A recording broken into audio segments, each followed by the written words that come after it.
kita bersyukur kalau kita bisa ada di tempat ini.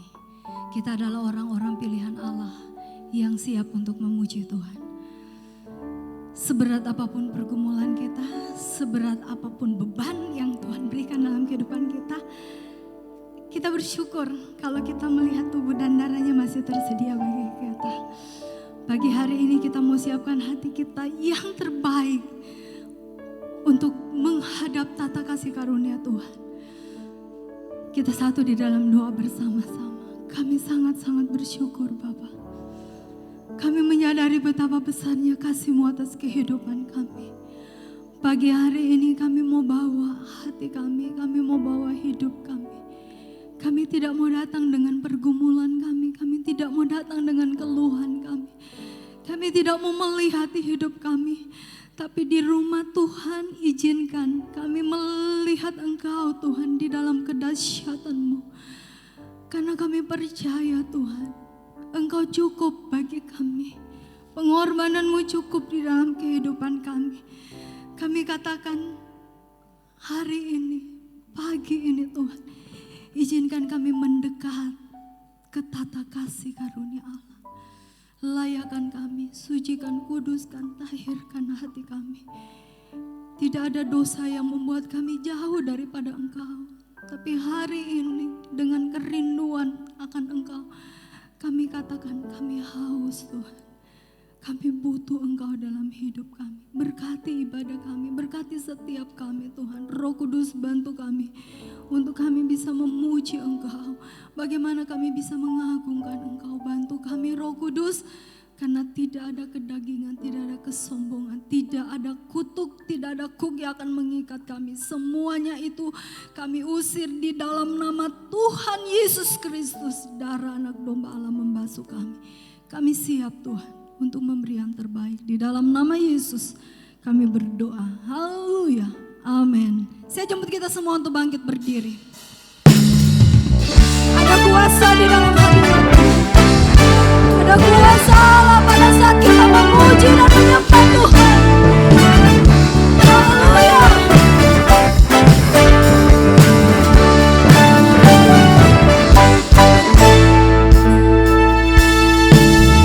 Tuhan Allah kita bertata di atas pujian umat-Nya.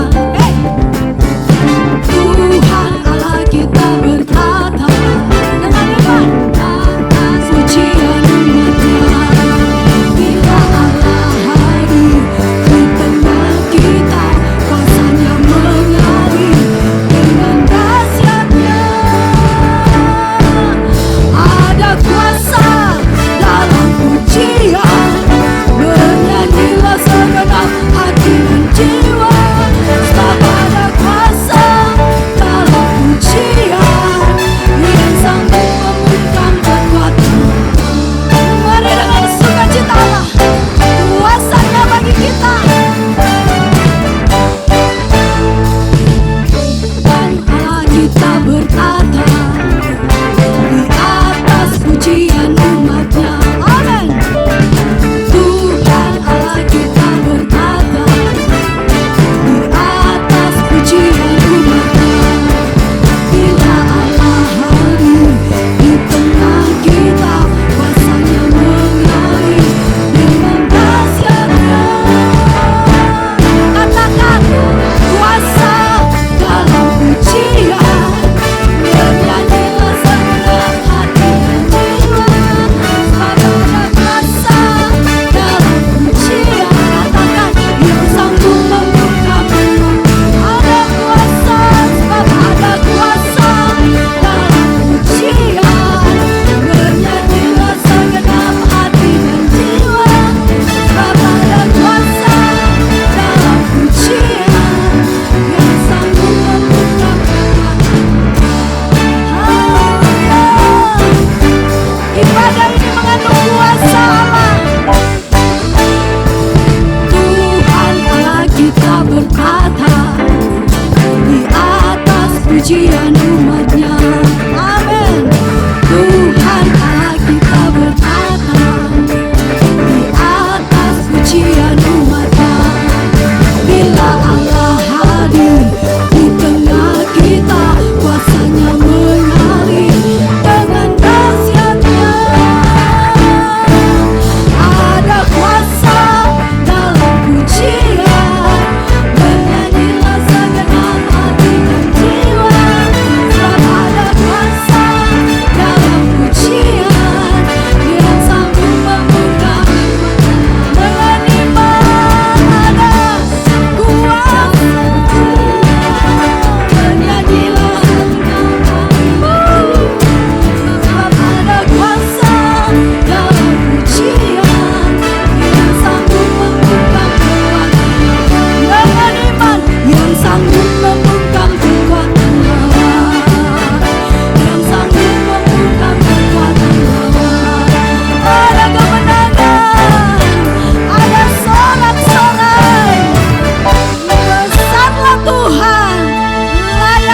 pagi ini Dia hadir di tengah-tengah kita sebagai Tuhan yang tidak terbatas. Pengampunannya tidak terbatas, kemenangannya tidak terbatas, kasihnya tidak terbatas, kesetiaannya tidak terbatas. Cukup Tuhan dalam hidup kami, cukup Yesus di dalam hidup kami.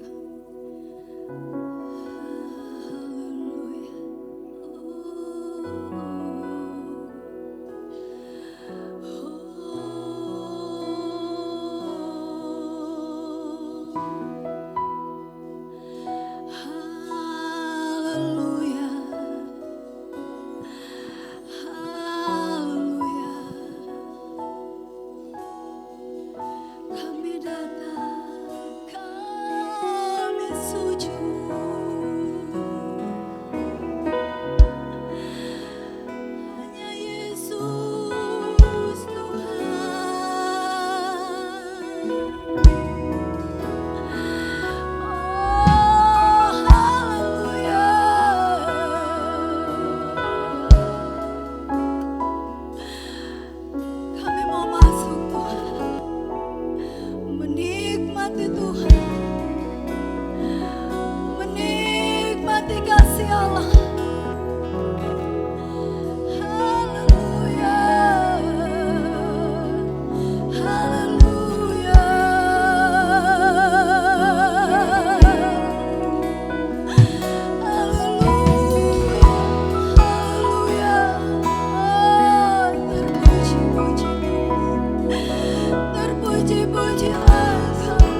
namamu.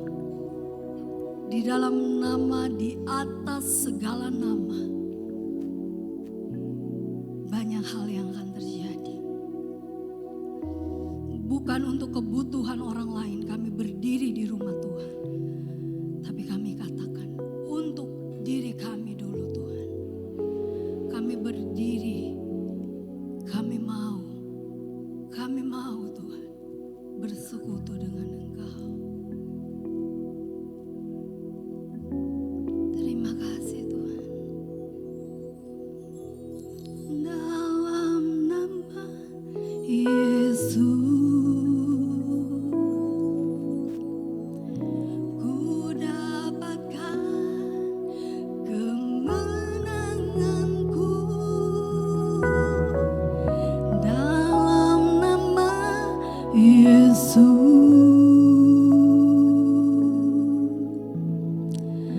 ku dapat jawabanku.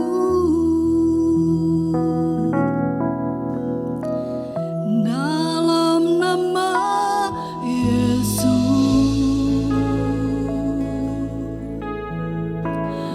ku dapatkan kekuatanku. Dalam nama Yesus ku dapat jawabanku. Jika Tuhan yang tak terbatas, kuasa-Mu nyatakan di hidupku.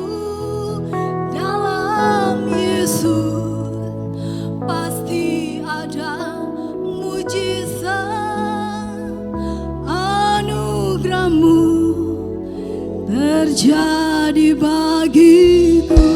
Bisa berikan tepuk tangan yang meriah bagi nama Yesus. Sama-sama katakan. Dalam nama Yesus, dengan iman ku dapatkan kemenanganku. Amin. Dalam nama Yesus ku dapat jawabanku. Sama-sama serukan. Dalam nama Yesus ku dapatkan kekuatan.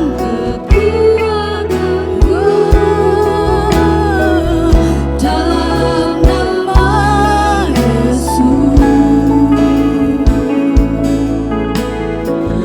ku dapat jawaban. Haleluya. Ku puji Kau, Tuhan yang tak terbatas. Kuasa-Mu nyatakan di hidupku. Dalam Yesus pasti ada mujizat, anugerah-Mu terjadi. Pujikan, saya jemput kita bangkit berdiri bersama-sama. Kuasa-Mu nyatakan di hidupku. Dalam Yesus pasti ada mujizat, anugerah-Mu terjadi bagiku. Yesus pasti ada mujizat, anugerah-Mu terjadi bagiku. Dalam Yesus pasti ada mujizat, anugerah-Mu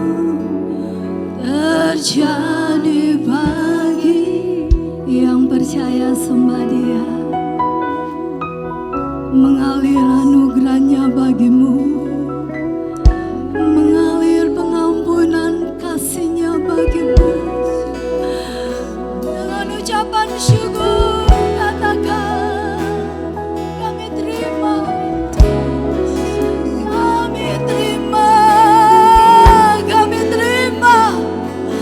Yes, mengalir, haleluya. Oh, yang siap, kami siap Tuhan.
Itu sebabnya Tuhan berkata, jangan takut, silakan duduk kembali.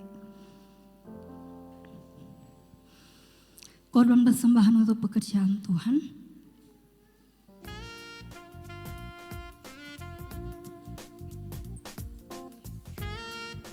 Kami mengundang bagi para wanita yang ingin bertumbuh dalam kebenaran firman Allah, hadirilah ibadah kaum wanita hari Selasa jam 7 malam.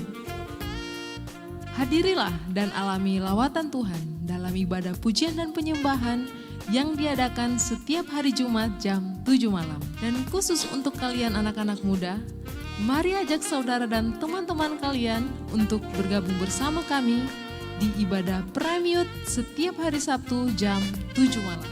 Hadirilah ibadah raya Minggu yang diadakan sebanyak 2 kali.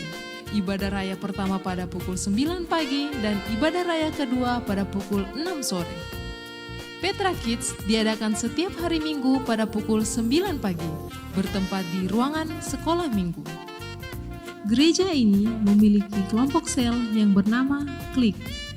Bagi jemaat yang ingin bergabung di Klik, dapat menghubungi nama-nama di layar ini. Sekian informasi selama sepekan, Tuhan Yesus memberkati. Ya, ada pengumuman tambahan bahwa Bapak Ibu bisa melihat itu ibadah spesial worship prayer hari Jumat nanti 7 Februari jam 7 malam yang akan dipimpin oleh Pastor Denny Togas bersama dengan tim PW Petra Palu. Jadi tentu dihimbau dan sangat diharapkan semua tim PW bisa berkumpul di hari Jumat nanti. Dan juga diharapkan untuk seluruh pemuda, remaja, profesional muda menghadiri pertemuan ini, dan juga dianjurkan untuk seluruh diaken dan semua pelayan-pelayan, ya semua. Saya merasa satu kasih karunia saat nama kita disebut, artinya kita adalah pemimpin. Saat namamu disebut, itu artinya kau adalah pemimpin. Karena di surga pun hanya 24 tua-tua, ya. Jadi ini bukan satu beban, tetapi ini satu spesial, khusus. Kami menghimbau sekali lagi untuk semua yang sudah disebutkan. Dan saya percaya kalau Bapak Ibu punya kesempatan pasti akan menghadiri. Saya mempercayai hal itu. Dan saat ini kita akan segera menyiapkan hati kita untuk kita bisa mendengarkan firman Tuhan. Dalam hidup ini tidak ada yang baik di dunia ini. Apapun yang kita hadapi, apapun yang kita rasakan, hanya Yesus yang baik, Bapak Ibu. Dan hanya Dia yang tetap baik. Ada amin? Amin. Ya. Segala yang terbaik tersedia di depan kita. Ada tubuh dan darahnya pagi ini bagi engkau dan saya.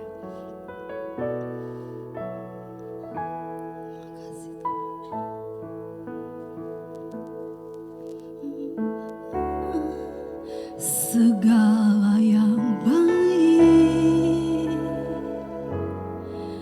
semua datang dari tatamu,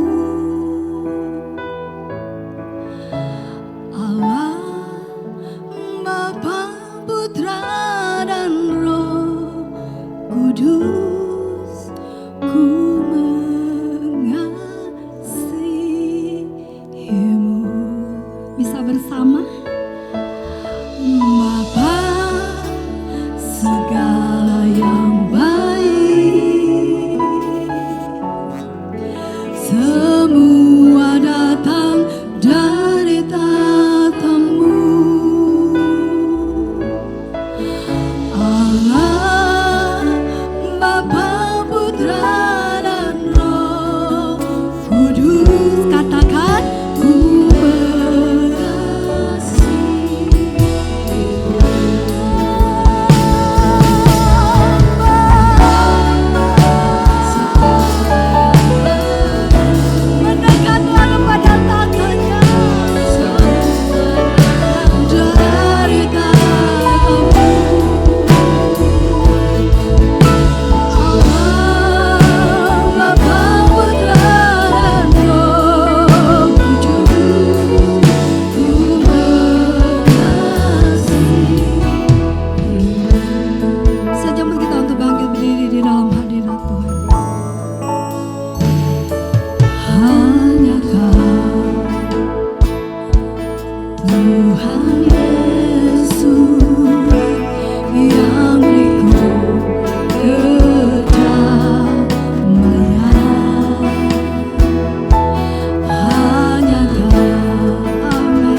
Mari jemaat sama-sama serukan.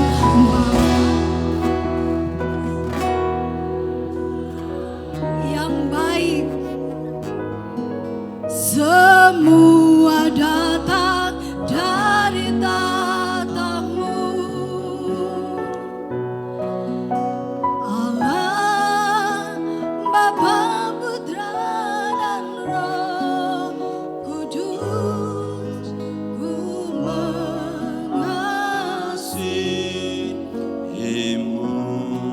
Sekali lagi mari nyanyikan.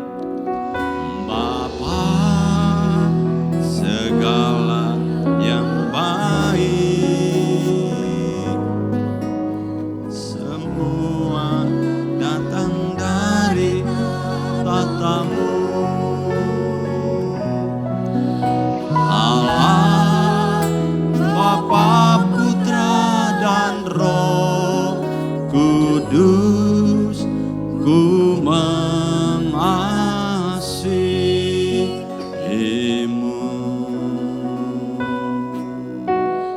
Allah, Bapa, Putra, dan Roh Kudus, ku mengasihimu.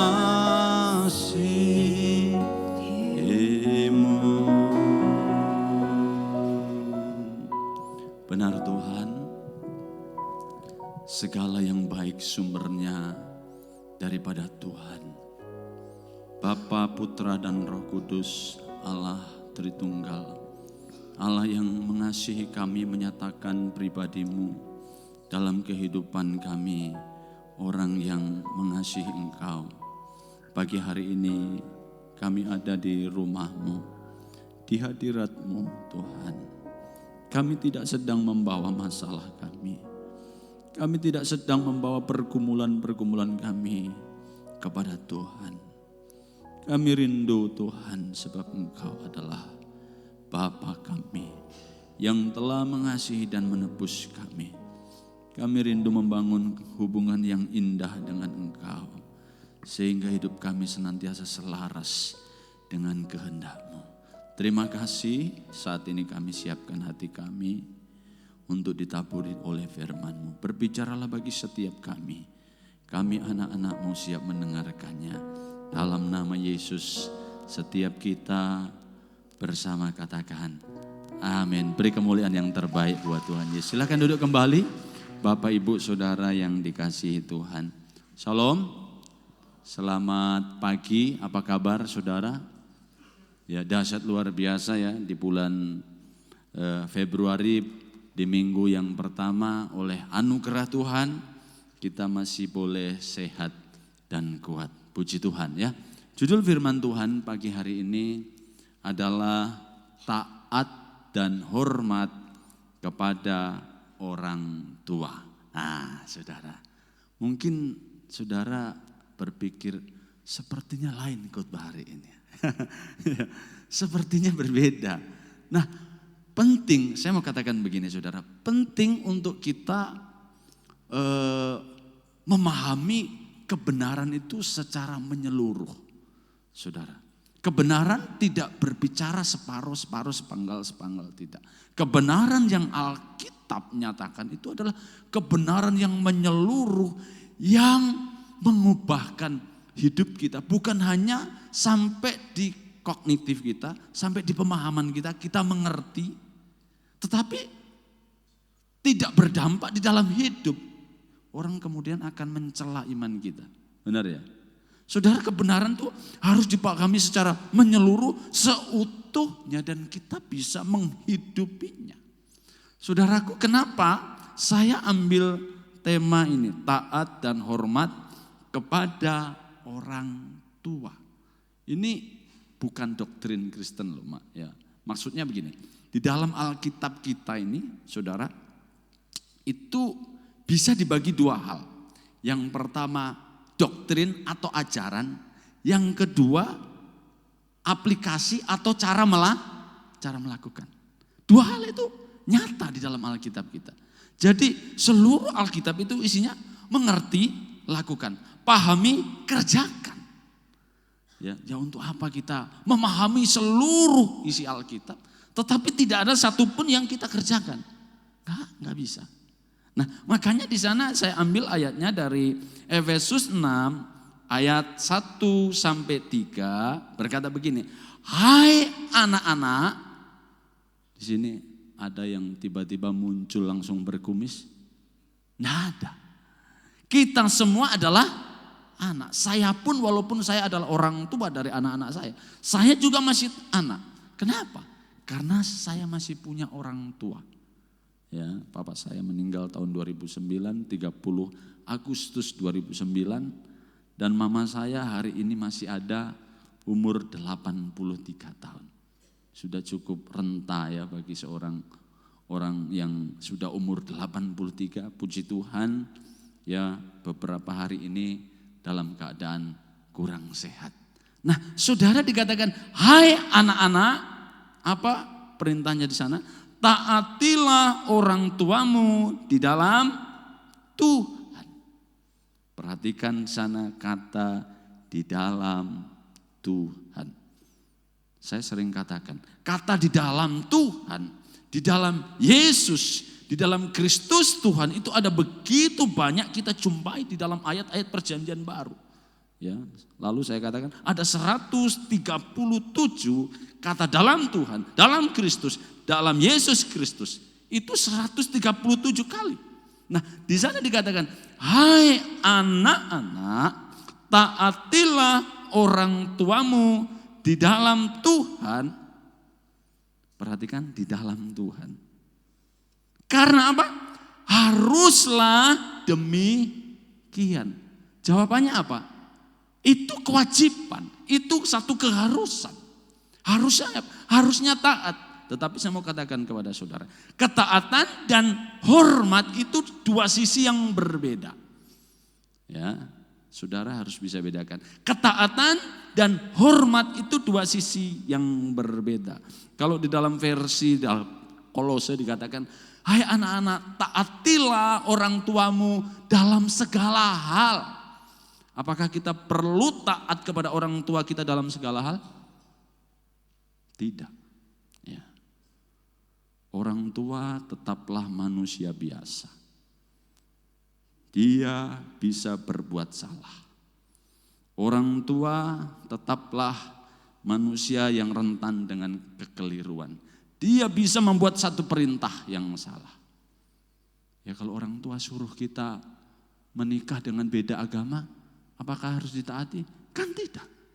Kalau orang tua melarang engkau untuk percaya kepada Yesus, melakukan firman, apakah harus ditaati? Kan tidak, saudara.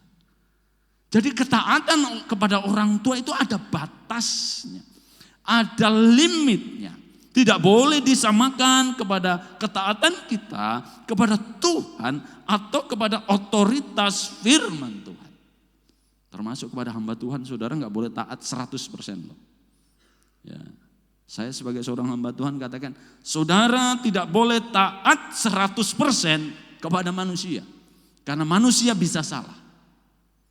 Yang perlu saudara taat 100% itu adalah kepada Allah. Ya. Ketaatan kepada manusia itu ada limitnya, ada batasnya. Nah, di sana dikatakan, taatilah orang tuamu di mana? Di dalam Tuhan. Kalau orang tua saudara di dalam Tuhan, mungkinkah dia memerintahkan kita anak-anak untuk melakukan sesuatu yang keluar dari perintahnya? Saya rasa tidak mungkin. Betul ya? Amin, Cik Yusi? Iya. Tidak mungkin seorang diaken yang takut Tuhan, tidak mungkin seorang hamba Tuhan yang takut Tuhan memerintahkan anaknya untuk cari jodoh yang tidak seiman. Itu tidak mungkin. Makanya ketaatan di sini dilakukan dalam ranah di dalam Tuhan. Nah, ini ketaatan kepada orang tua. Nah, dan yang kedua, ya, ayat itu berkata begini, hormatilah siapa? Ayahmu dan ibumu. Ya, saya akan konsen di sini, dihormati ayahmu dan ibumu. Ini adalah apa? Suatu perintah yang penting. Bilang kanan kiri, ini penting. Kalau ada anak-anak ya, ini penting ini. Ini juga bagi saya, karena saya masih punya orang tua dan ini penting bagi saya. Ya, Paulus bilang, hormatilah ayahmu dan ibumu. Ini suatu perintah yang penting. Kenapa penting? Paulus kasih alasannya begini, seperti yang nyata dari janji ini. Jadi menghormati orang tua itu ada sebuah janji yang akan mengikuti bagi siapa yang mengerjakannya, saudara. Kalau taat tadi ada limitnya, ada batasnya. Tetapi kalau hormat ini tidak ada batas. Saudara perlu mengerti, orang tuamu mungkin jahat. Orang tuamu mungkin perlakukan engkau tidak adil. Orang tuamu mungkin mengkhianati engkau. Orang tuamu mungkin menyakiti hatimu. Orang tuamu mungkin tidak menyekolahkanmu dengan baik. Orang tuamu mungkin memperalat engkau. Tetapi saya mau katakan, ayat ini katakan, hormatilah ayahmu dan ibumu. Entah dia takut Tuhan, entah dia tidak di dalam Tuhan. Sebab itu perintah ini katakan, ini satu perintah yang penting. Makanya Paulus tidak katakan hormatilah ayahmu dan ibumu di dalam tidak. Kenapa saudara? Perintah ini menghormati orang tua ini menjadi sesuatu yang tidak terbatas dalam hidup kita. Mengikat seumur hidup kita. Entah kau sudah menikah, entah engkau pergi ke Amerika. Kalau engkau masih punya orang tua, kewajibanmu adalah menghormati orang tua. Ya. Orang tua bisa menyakiti hati kita, betul? Saya pun tersakiti dengan orang tua saya, terutama papa saya dulu. Tetapi sikap hormat itu penting, saudara. Nah, nanti kita akan lihat ya, bagaimana sebenarnya menghormati orang tua. Sebab ada janji yang mengikutinya. Nah, saudara, mengapa kita perlu belajar dulu ya? Belajar dulu dasar-dasarnya. Mengapa perintah ini muncul di dalam bagian terakhir kitab Efesus? Nah, saudara, ini kitab Efesus ini kan ada 6 pasal kan. Ya, kenapa kok munculnya di bagian akhir?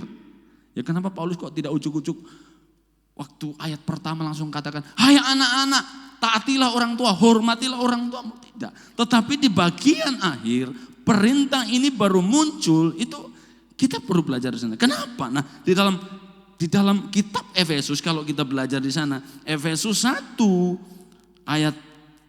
Efesus pasal 1 sampai 3 itu berbicara tentang ajaran-ajaran. Dan ajaran yang ditekankan Paulus di sana adalah bagaimana kita diselamatkan, betul ya? Efesus 2 ayat 8, kamu diselamatkan karena kasih karunia, bukan karena perbuatan baikmu, ya. Nah, di sana Kristus ya sudah menebus hidupmu. Nah, saudara, itu ajaran-ajaran yang Paulus tekankan sebelum dia sampai di perintah ini. Efesus 4 sampai 6, pasal 4 sampai 6, Paulus membahas banyak tentang bagaimana menerapkan ajaran itu di dalam kehidupan orang percaya. Dan rata-rata ya, surat Paulus itu isinya seperti itu. Ajaran melakukan, ajaran nasihat, doktrin perbuatan. Ya, bahkan kalau saudara baca kitab Roma 1 sampai 11 itu isinya ajaran semua. Ya, doktrin-doktrin di sana. Hanya pasal 12, 13, 14, 15, ya 16. Roma sampai berapa ya? 16 ya. Itu baru Paulus memberi nasihat. Apa yang harus engkau kerjakan, engkau lakukan gitu kan. Mempersembahkan tubuh. Nah, Efesus 4 sampai 6 ini berbicara tentang apa yang harus dikerjakan. Nah, kalau saudara baca kemudian Efesus 4 ayat 1, Nah, di sana Paulus memberi satu nasihat yang indah. Nah, ini awal dari bagian kedua kitab Efesus. Dikatakan, sebab itu aku menasihatkan kamu, aku orang yang dipenjarakan karena Tuhan, apa? Supaya hidupmu. Dalam firman Allah yang hidup dikatakan hidup dan berkelakuan. Ya.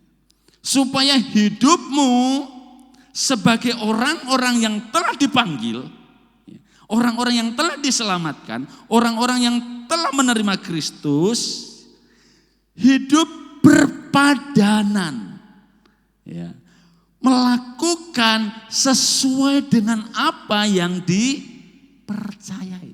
Nah, di sini ada dua bagian. Kita mempercayai, kita mengetahui, tetapi tidak cukup di sana. Dan kemudian Paulus bergerak. Hendaklah engkau hidup, melakukan, berkata-kata, berbuat seperti apa yang engkau percayai. Saudara, makanya Alkitab itu seperti manual book. Saudara pernah beli barang kan? Ya, kalau kita beli apa itu AC misalnya kan ada di sana manual booknya. Kalau orang Indonesia itu kebanyakan, ini apa ini? Pasang saja dulu, pakai saja dulu. Nanti setelah konslet baru pusing dia. Itu kebiasaan yang buruk. Ya. Saudara, kita ini Paulus bilang hidupmu berpadanan antara dipanggil dan bagaimana melakukan panggilan itu. Nah, saudara, saya sering bilang begini, kehidupan Kristen antara doktrin dan apa yang harus kita lakukan itu seperti sebuah gedung. Nah, saudara, gedung ini kan ada dua bagian dasar yang paling mendasar. Yang pertama fondasinya dan yang kedua apa yang kita lihat ini. Fondasi adalah doktrinnya, sesuatu yang ditanam, yang kokoh, yang tidak boleh salah. Kapan fondasi salah, itu sangat berbahaya. Ya. Kapan fondasinya salah, bentuk gedung itu tidak karu-karuan. Nah, fondasinya, ajarannya, fondasi itu kemudian diikuti dengan, ya kalau hanya apa ini, dindingnya, plafonnya, lampunya, atapnya itu semua aksesorisnya. Itu yang mempercantik gedung ini. Apa gunanya lah gedung ini punya pondasi yang bagus, tapi atapnya bocor. Apa gunanya lah gedung ini pondasi yang punya pondasi yang kuat, nggak ada lampunya. Apa gunanya lah pondasinya begitu kokoh, tapi tidak bisa digunakan. Orang akan mencibir, itu loh.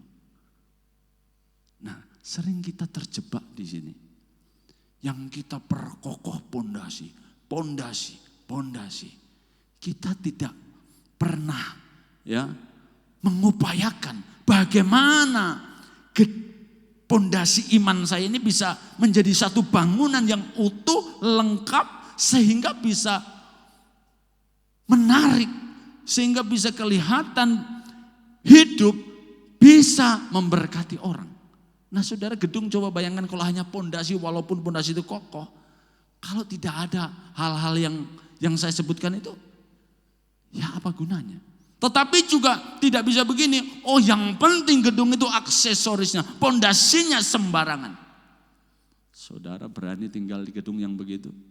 Kelihatannya indah, catnya begitu bagus, lampu, aksesorisnya begitu luar biasa, AC-nya begitu dingin. Tapi begitu ada gempa sedikit, ada Om Koro lewat, saudara tidak mau tinggal kan? Kenapa? Tidak tahan goncangan, tidak tahan ya ujian. Nah, pondasi iman Kristen itu seperti itu. Ajaran itu penting, tetapi juga melakukan penting. Menurut ahli-ahli Alkitab, doktrin di dalam Alkitab itu ada sekitar 55%. Itu isinya doktrin ajaran. Tentang misalnya Yesus itu juru selamat. Apa itu keselamatan? Apa itu dosa? Siapa Allah? Ya, siapa kita manusia? Kenapa kita perlu ditebus? Itu doktrin, tidak boleh salah. Tetapi ketika kita berbicara tentang bagaimana kita hidup di tengah masyarakat, bagaimana kita hidup mengasihi sesama, bagaimana kita menghormati orang tua, bagaimana kita mempersembahkan tubuh kita. Itulah apa yang harus saudara lakukan dalam hidup sehari-hari. Sehingga ketika dua hal ini benar, hidup saudara akan indah di mata Tuhan dan indah di mata manusia. Amin. Nah, saudara, ayat tadi bilang begini. Ya, sebab itu aku menasihatkan kamu ya sebagai bukan itu ya. Ya. Jadi di sana ada dua hal yang saya tampilkan, ada pengajaran dan bagaimana melakukan apa yang diajarkan itu. Nah, Yesus berkata begini. Dalam Matius 22 ayat 37 sampai 40 ya. Ya, saya ambil saja yang ayatnya yang terakhir ya. Pada kedua hukum inilah ya tergantung seluruh hukum Taurat dan kitab para nabi. Apa maksudnya? Ya, kalau kita baca di sana, kasihilah Tuhan Allahmu, itu hukum yang pertama dan terutama, dan kasihilah sesamamu manusia, itu hukum kedua, tetapi yang sama dengan itu. Tetapi Yesus menutup pernyataannya dengan pada kedua hukum inilah. Jadi yang Yesus mau katakan ini begini saudaraku, seluruh Alkitab ini kalau dipres isinya cuma dua hukum ini. Kasihilah Allah dan kasihilah manusia. Ringkes, selesai. Kalau saudara bisa lakukan dua hal ini, sudah selesai sudah. Kasihi Allah, kasihi manusia. Selesai. Sebab Yesus bilang kepada dua hukum ini tergantung seluruh hukum Taurat dan kitab para nabi. Nah, kemudian ya, saudara, hukum mengasihi Allah dan mengasihi manusia ini dijabarkan di dalam 10 hukum. Saudara kok belajar 10 hukum Taurat. Ya, 10 hukum Musa dalam Keluaran 20. Di sana ada 10 hukum. Betul? 3 isinya itu berbicara tentang bagaimana kita menyembah Allah, memperlakukan Allah, mengasihi Allah. 5 berbicara tentang bagaimana kita mengasihi manusia. Dan di tengah-tengah itu ada 2 hukum. Hukum keempat, apa? Hormatilah ayahmu dan ibumu supaya lanjut umurmu di tanah yang diberikan Tuhan Allahmu kepadamu. Itu hukum keempat, ya, kelima. Dan hukum yang keempat, ya, bunyinya apa? Ingatlah dan kuduskanlah hari Sabat. Ini saudara sesuatu yang indah kalau kita kemudian bisa mengerti 10 hukum, 3 kita bagaimana mengasihi Allah, yang 5 mengasihi manusia. Dan di tengah-tengah itu Allah menyelipkan 2 hukum. Dan hari ini saya akan berbicara tentang hormatilah ayahmu dan ibumu. Nah, kita kembali ya ke Efesus 6 ayat 1-3 tadi. Nah, saudara, kata hormatilah ayahmu dan ibumu ini perintah yang penting. Kalau kita baca dalam ayat yang terbuka dikatakan begini. Ini perintah pertama yang disertai dengan janji. Jadi begini, di antara 10 hukum itu tidak ada hukum yang kemudian diikuti dengan janji. Tetapi ketika Allah berbicara tentang hormatilah ayahmu dan ibumu, itu disertai atau diikuti dengan janji kalau orang yang melakukannya. Ya. Dan itu dikatakan ini perintah pertama. Maksudnya apa? Yang diikuti dengan janji. Ya. Janjinya apa? Supaya kamu berbahagia dan panjang umurmu di bumi. Atau versi Keluaran 20 ayat 12, hormatilah ayahmu dan ibumu supaya lanjut umurmu di mana? Di tanah yang akan diberikan Tuhan Allahmu kepadamu. Jadi janjinya itu kalau kita menghormati orang tua, dijanjikan apa? Lanjut umur. Betul? Kalau kita hormat kepada orang tua, janjinya adalah lanjut umurmu di tanah yang akan diberikan Tuhan kepadamu. Saudara, waktu janji ini diberi, bangsa Israel sedang dalam pengembaraan di padang gurun. Mereka tidak punya tanah. Mereka sedang dijanjikan satu tanah yang akan mereka duduki, yang akan mereka tinggali suatu saat nanti. Itu janji Tuhan bagi mereka. Nah, kalau kita tarik ke saat ini, ke zaman ini, apa? Tanah apa yang Tuhan akan berikan kepada saya? Bahkan ada beberapa orang bilang begini, tanah itu adalah surga nanti. Ya. Jadi kalau orang tidak mentaati orang tua, beberapa hamba Tuhan berkata, bisa saja dia akan kehilangan yang namanya tanah perjanjian yang dijanjikan Tuhan. Nah, saudaraku, Paulus bilang ini adalah satu perintah yang penting. Kenapa penting? Ya. Kenapa menghormati orang tua itu penting? Ya. Paulus tidak bilang ini perintah yang opsional, tetapi ini satu perintah yang penting. Saya tulis di sana, kebajikan tertinggi yang bisa dilakukan manusia yang pertama adalah menghormati orang tua. Saudara, itu kebajikan, kebaikan nomor satu. Ya. Anak-anak dengarkan baik-baik. Kebaikan nomor satu yang bisa dilakukan manusia adalah menghormati orang tua. Makanya 10 perintah ini sebelum Allah berkata jangan membunuh, jangan berzinah, jangan bersaksi dusta, jangan mengingini ini dan itu. Ya, Allah taruh menghormati orang tua.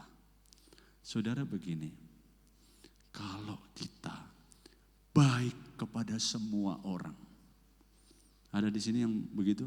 Wih, kalau ada temannya, baiknya minta ampun. Apa saja dikasih. Ya. Kalau ada temannya yang suruh temannya, apa saja dilakukan. Tetapi ketika berhadapan dengan orang tua, minta ampun.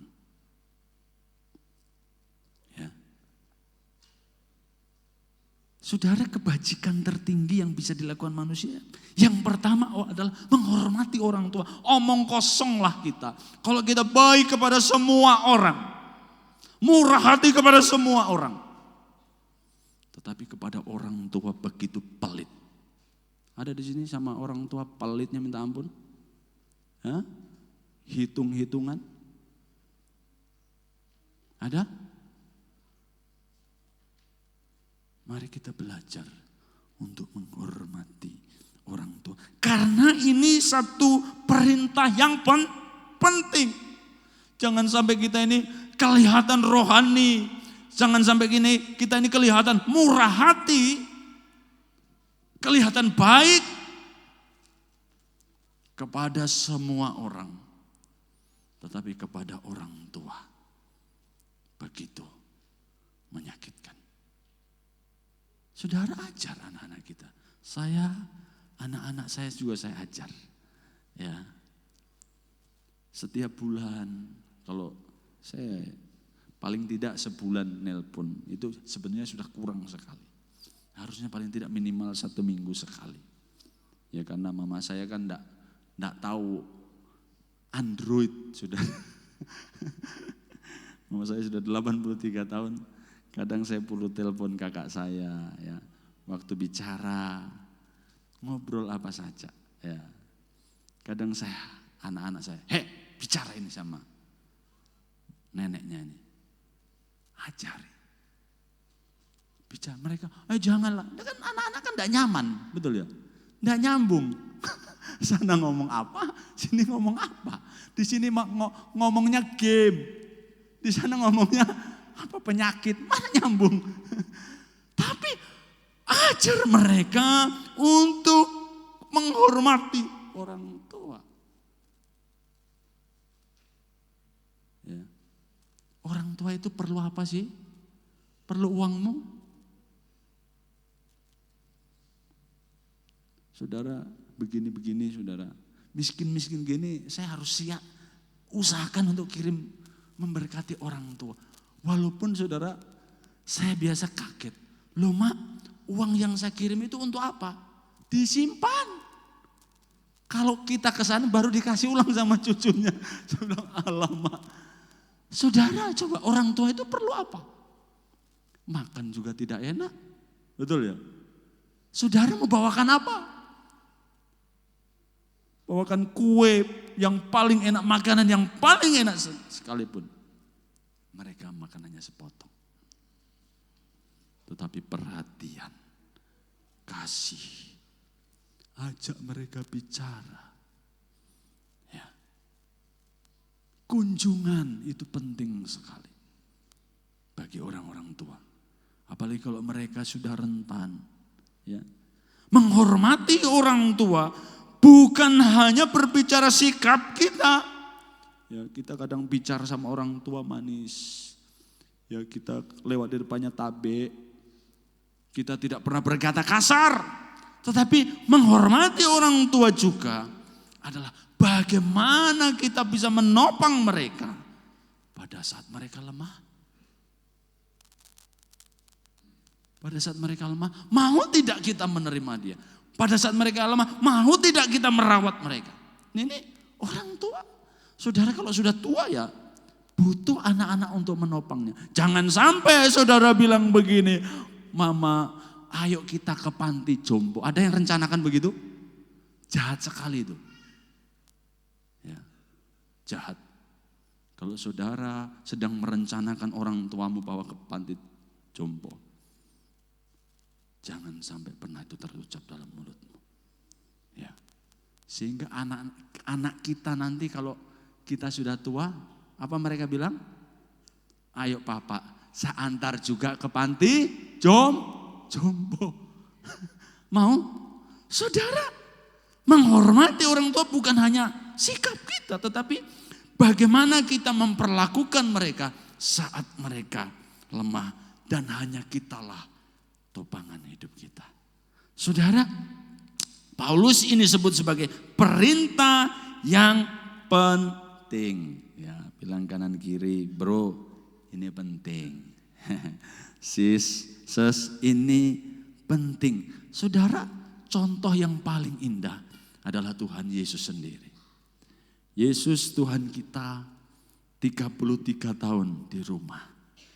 3 tahun setengah pelayanan.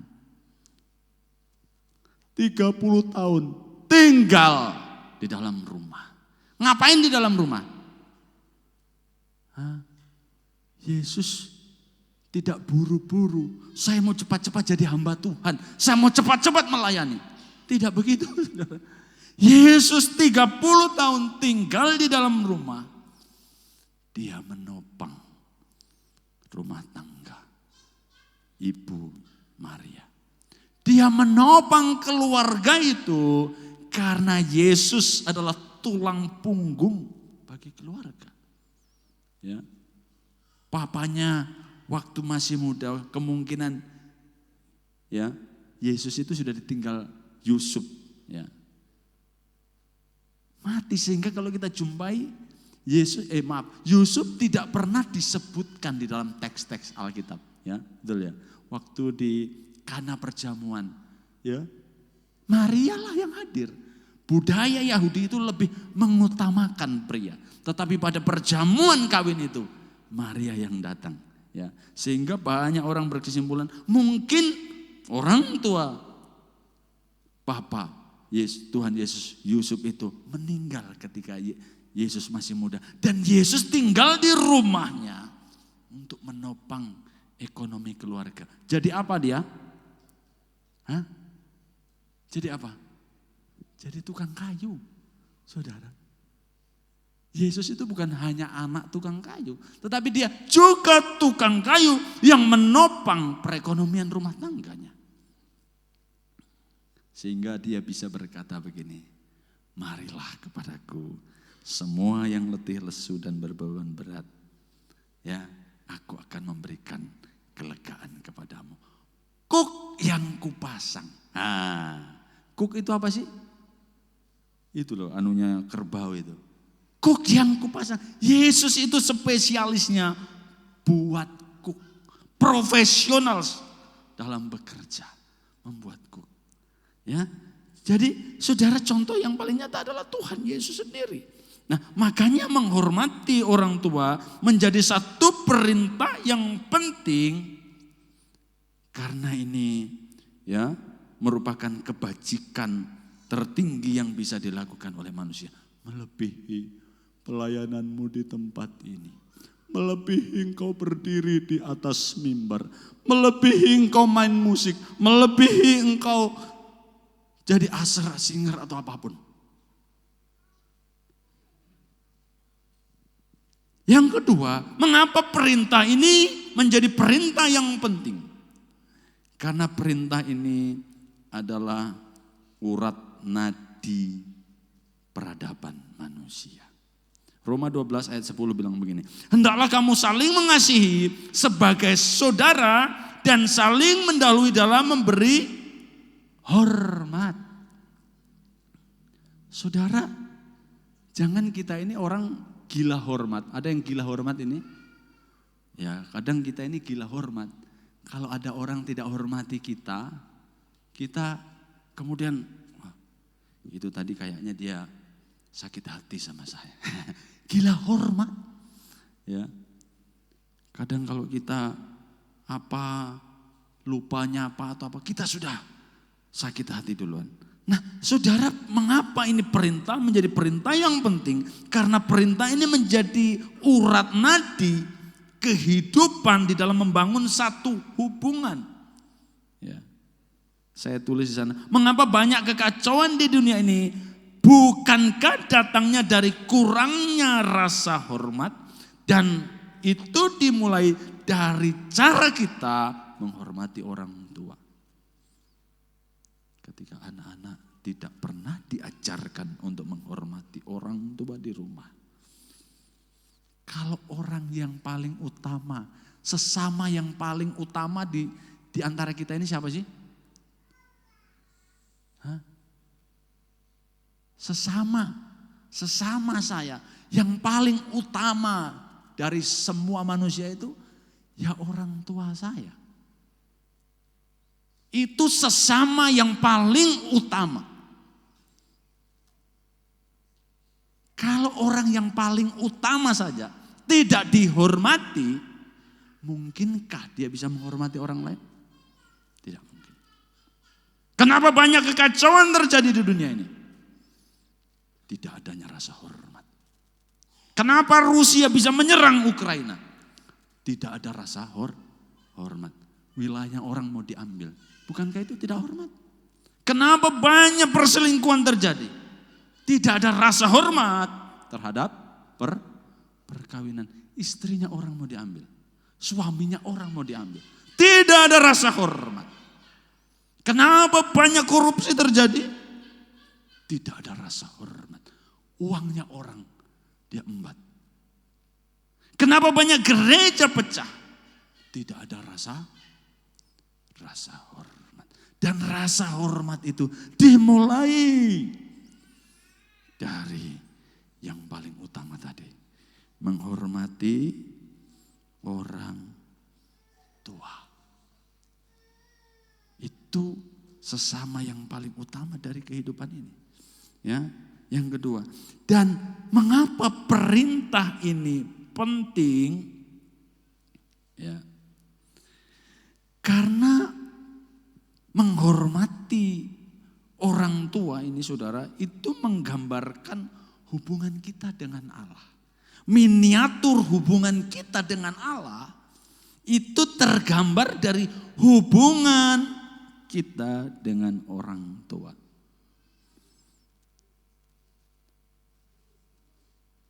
1 Yohanes 4 ayat 20 bilang begini.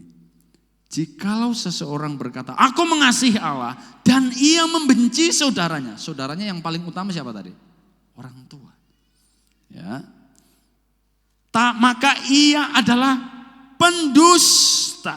Karena barang siapa tidak mengasihi saudaranya, yang dilihatnya tidak mungkin mengasihi Allah yang tidak dilihatnya. Tidak mungkin. Kita sedang omong kosong.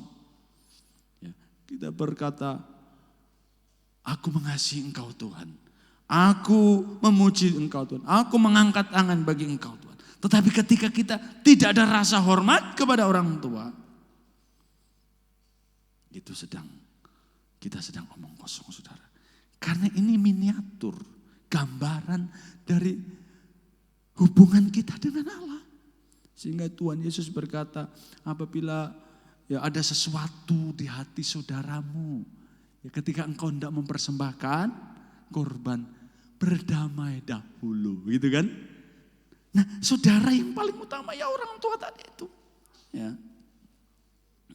Jadi gambaran ini melambangkan hubungan kita dengan Allah loh saudara. Sehingga Yohanes bilang, bagaimana dia mengasihi Allah yang tidak kelihatan. Yang kelihatan saya tidak bisa dikasihi, apalagi yang tidak kelihatan. Dan mengapa perintah ini penting? Ya, karena mempunyai implikasi atau akibat yang ditimbulkan dari pelanggaran akan perintah ini cukup serius. Ya. Jadi kenapa penting? Kenapa kalau di jalan itu yang tanjakannya tinggi dikasih tanda-tanda? Itu saudara jangan main-main loh. Itu bahaya itu. Ya. Kenapa jalan yang turnanya curam dikasih tanda-tanda? Itu penting. Jangan saudara main-main di situ. Ya. Kalau saudara main-main bisa celaka di situ. Nah, kenapa perintah ini penting? Karena pelanggaran akan perintah ini mempunyai akibat atau implikasi yang sangat serius. Imamat 20 ayat 9 bilang begini. Apabila ada seseorang yang mengutuki ayahnya atau ibunya, pastilah ia dihukum mati. Wow.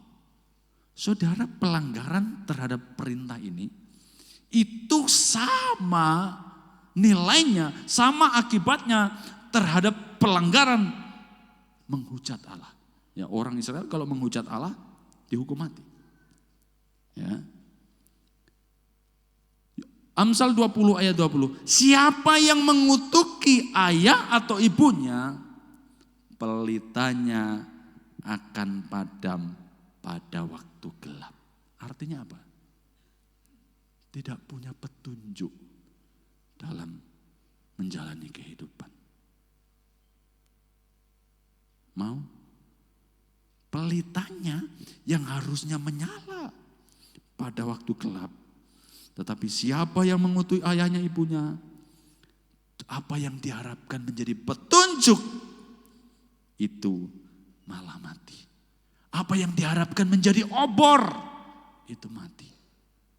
Saudara, sehingga perintah ini saudaraku Ya, ini berlaku universal, berlaku umum bagi seluruh umat manusia.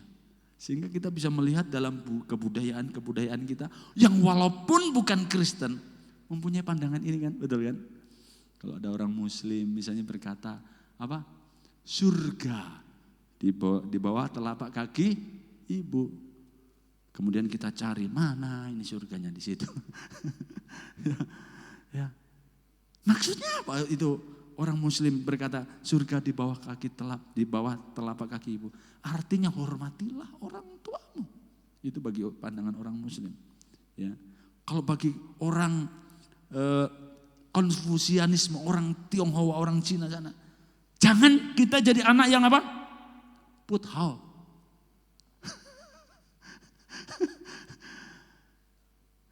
Kita jadi anak puthao, menyakiti hati orang tua, anak durhaka.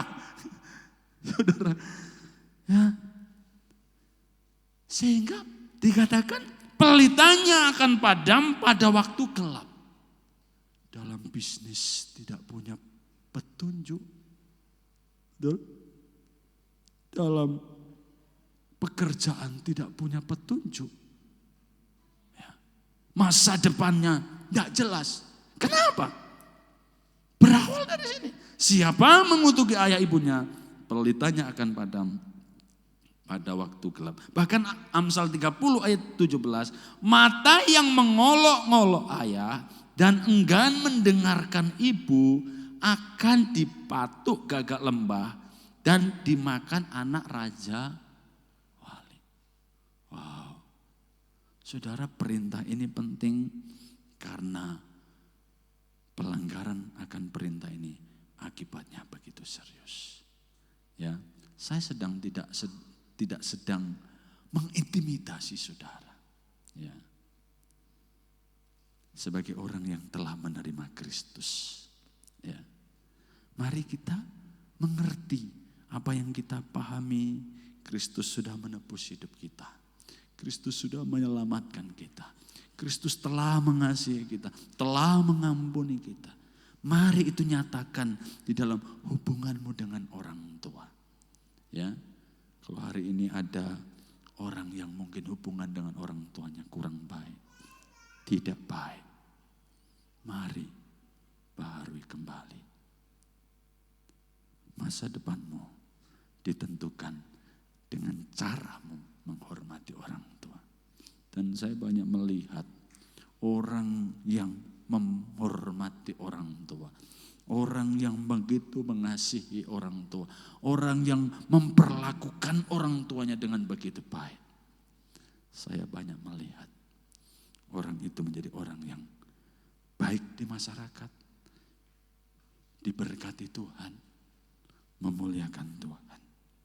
Saudara, saya akhiri khotbah ini dengan close statement saya, ya. Ini sebuah apa ya? Pantun atau apa ini ya? Ya. Saya baca bagi saudara, menghormati orang tua adalah kewajiban kita. Bukan karena mereka kaya atau berwibawa. Bukan karena mereka baik dan sudah berjasa. Bukan pula mereka kuat dan perkasa. Menghormati orang tua. Oh, menghormati orang tua. Karena ia orang tua kita. Kita tidak bisa pilih orang tua. Berbahagialah anak yang melakukannya. Karena masa depan sungguh ada. Amin. Dan pantun yang terakhir, ubur-ubur ikan lele. Khotbah yang menegur, sekian le. Mari kita datang kepada Tuhan, kita memuji Dia.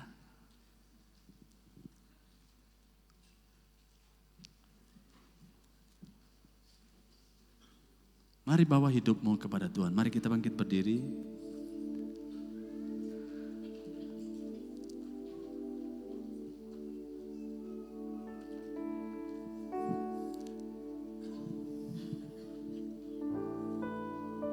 bawa hidupku sekarang ke tempat kudus-Mu Tuhan. Di mezbah-Mu ku serahkan seluruh hidupku. Mari minta kepada Tuhan untuk memenuhi hatimu. Penuhi hatiku sekarang dengan urapan yang baru, agar aku lebih lagi mendengar suara. Mari nyanyikan dari awal pujian ini, berkata, bawa hidupmu. Ku bawa hidupku, ini hidup kami ya Tuhan, ke tempat kudus-Mu Tuhan. Haleluya. Di mezbah-Mu ku serah, ini hidup kami Tuhan, seluruh hidupku. Mari angkat tanganmu, biarlah mintalah Tuhan untuk memenuhi hatimu dengan belas kasih-Nya. Haleluya. Oh, dengan urapan yang baru. Glory Yesus Tuhan, aku lebih lagi mendengar suara-Mu.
Jadikan hidup kami boleh memuliakan Engkau.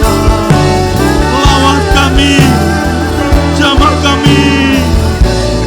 Haleluya. Terima kasih Bapa. Terima kasih Yesus.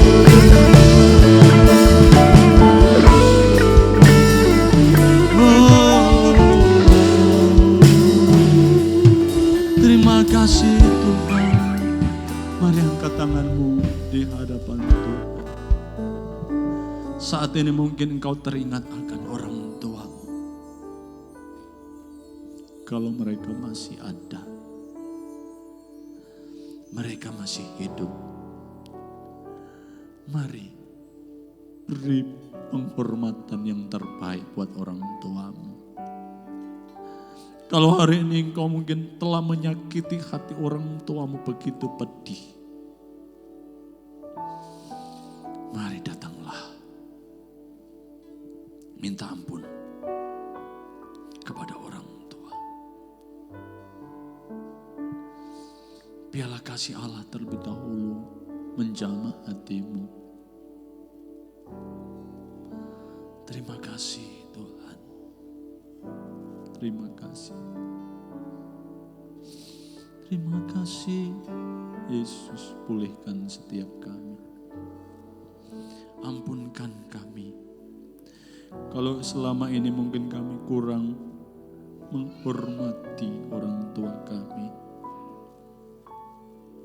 Terima kasih Tuhan. Haleluya. Jadikan aku, saya serahkan kepada Allah.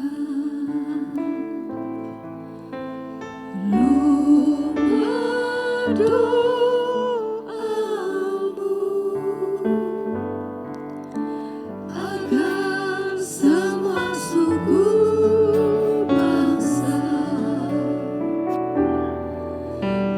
Saudara dengan hormat para pelayan penuh suci tampil ke depan.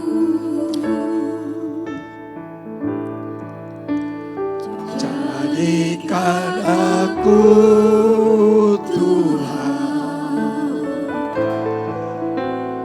rumah doamu, agar semua suku bangsa datang menyembah, agar semua suku, agar semua suku bangsa datang menyembah. Terima kasih atas firman-Mu. Kami percaya firman-Mu lebih dari hidup kami ini.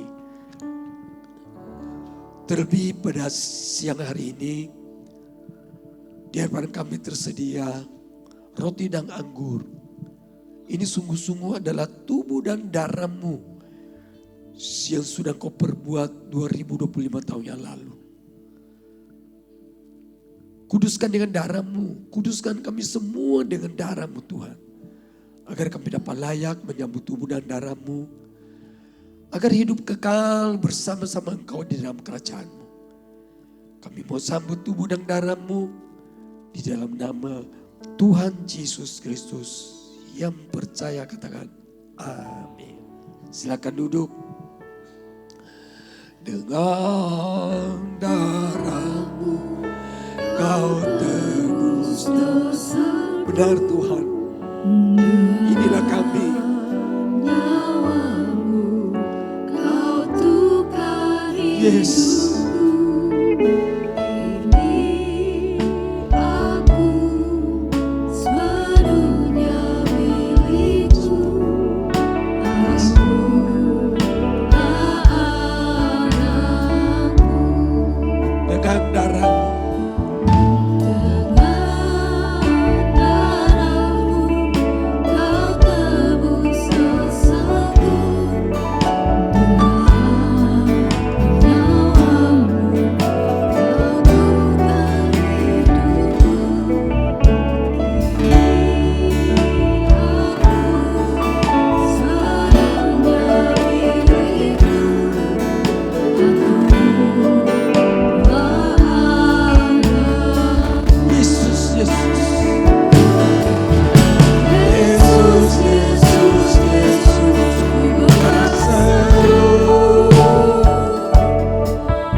Saudara yang dikasihi Tuhan, apa saudara percaya roti di tangan Anda adalah tubuh Kristus?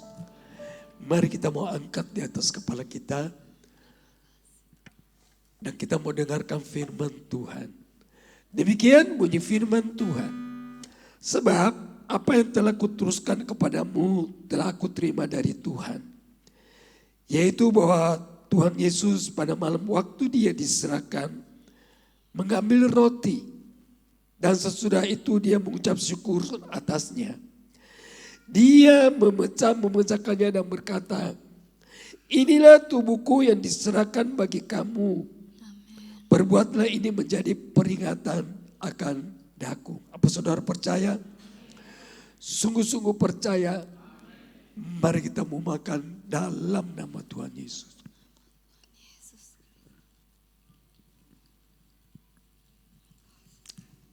Terima kasih Tuhan.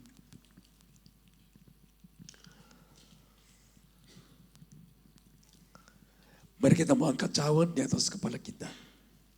Demikian juga dia mengambil cawan sesudah makan lalu berkata, cawan ini adalah perjanjian baru yang dimeteraikan oleh darahku.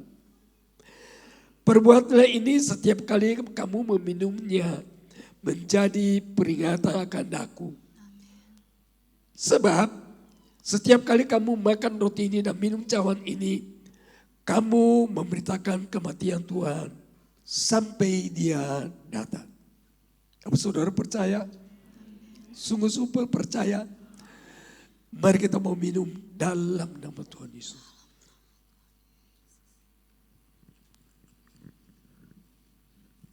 Yesus, Yesus, Yesus, ku berseru. Yesus, Yesus, ku panggil namamu. Amin. Pengabdianku hanya padamu. Yesus, Yesus, yes, terima kasih Tuhan. Yesus, Yesus, Yesus, ku berseru. Amin. Yesus, Yesus, ku panggil namamu. Pengabdianku hanya padamu. Yesus, Yesus, pengabdian. Pengabdianku hanya padamu. Yesus, Yesus, Allah Bapa-Ku. Haleluya, haleluya. Terima kasih Tuhan Yesus. Kami mengucap syukur atas firman-Mu, atas nasihat-nasihat pengajaran daripada firman yang hidup. Kami percaya ini yang dapat mengubahkan kami menjadi seperti Engkau Yesus Tuhan. Perbuatlah apa yang Kau kehendaki kepada umat-Mu, terlebih hamba-Mu di tempat ini. Agar berkenan kepadamu seperti yang Kau kehendaki. Kami percaya naga, roh jahat, raja laut sudah dikalahkan di kota Palu ini. Bahkan sampai seluruh Indonesia dari Sabang sampai Merauke. Kami percaya Roh Kudus-Mu berkarya di tempat ini. Beri kami roh api yang bernyala-nyala untuk kami dapat melayani Engkau. Dapat menyaksikan kasih-Mu, dapat menyaksikan perbuatan-perbuatan-Mu yang ajaib. Terima kasih Tuhan Yesus.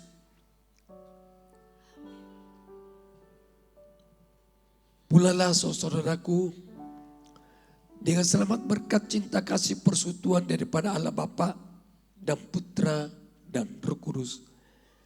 Di dalam nama Tuhan Yesus Kristus. Mulai hari ini sampai Maranatha, Tuhan Yesus datang kali kedua. Di dalam nama Tuhan Yesus kamu sudah berdoa. Yang percaya katakan amin.